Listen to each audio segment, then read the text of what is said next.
सुबह ठीक 9:30 बजे का समय था और बेंगलुरु के एक विशाल ऑफिस के सामने लग्जरी कारों की लंबी कतार खड़ी थी। कारों के दरवाजे खुलते ही लोग उतरते थे, सूट, टाई और चमकते जूतों में सजे हुए।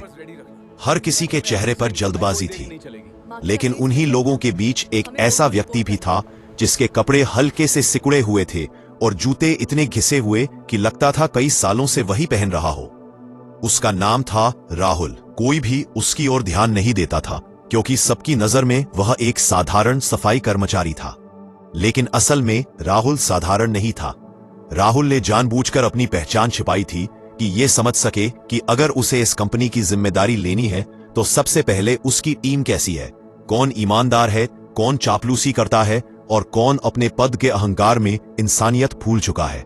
इसी उद्देश्य से वह हाथ में झाड़ू लेकर कमर झुकाए ऑफिस के अंदर दाखिल हुआ।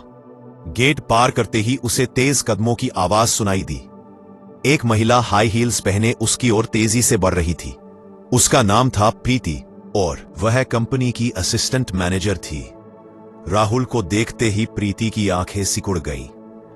उसने उसे ऊपर से नीचे तक देखा और कठोर स्वर में बोली, यहां क्यों खड़े हो? जल्दी सब साफ करो, यह तुम्हारी खड़े रहने की जगह नहीं है।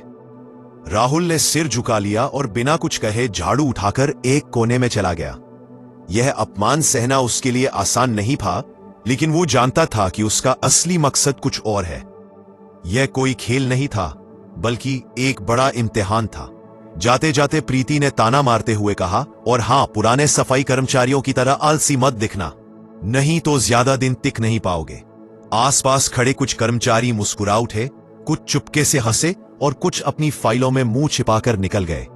किसी ने भी यह नहीं सोचा कि सामने खड़ा इंसान क्या महसूस कर रहा है। राहुल ने झाड़ू से फर्श पर एक हल्का सा निशान बनाया और मन ही मन प्रतिज्ञा की, वह सब कुछ देखेगा, सब कुछ सहेगा और सही समय पर सच्चाई सबके सामने लाएगा। दोपहर के खाने का समय आया। कैंटीन में रोज की तरह हलचल थी। कुछ कर्मचारी जोर जोर से हंस रहे थे, कुछ कॉफी मग लेकर गपशप कर रहे थे। राहुल चुपचाप एक कोने में सफाई करता रहा।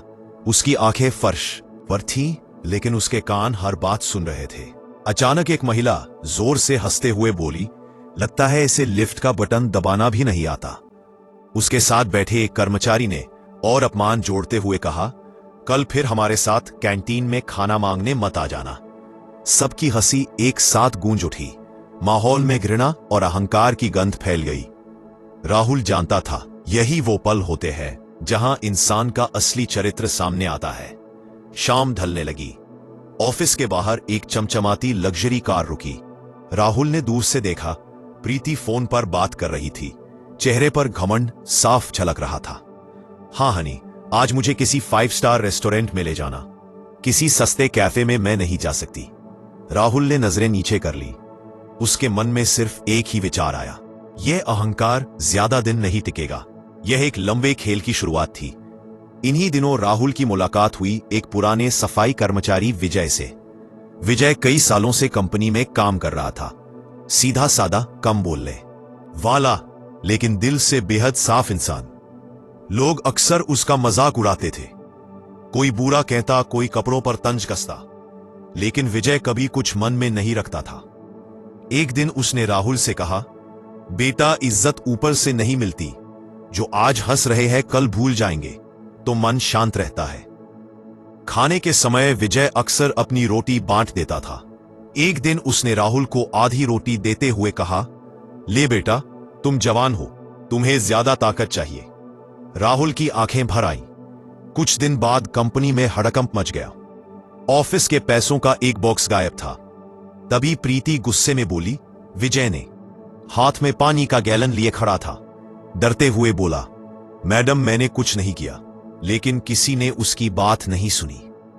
रात को ऑफिस खाली होने पर राहुल सिक्योरिटी रूम पहुंचा। सीसीटीवी फुटेज में साफ दिखा, विजय निर्दोष था। अगले दिन सुबह ऑफिस में एक अलग ही शांति। मुख्य गेट पर एक काली लग्जरी कार रुकी। उससे उतरा एक स्मार्ट युवक, चमकता सूट, आत्मविश्वास से भरी आंखें। यह वही राहुल था, अब अपने असली रूप में। मीटिंग हॉल में सीसीटीवी फुटेज चला। सच्चाई सबके सामने आ गई। राहुल ने कहा, मैं यहां सफाई कर्मचारी बनकर आया था ताकि इंसान को इंसान की तरह पहचान सकूं।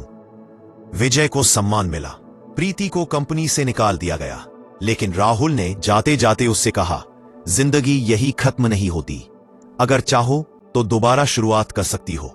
अगले दिन से सब कुछ बदल गया।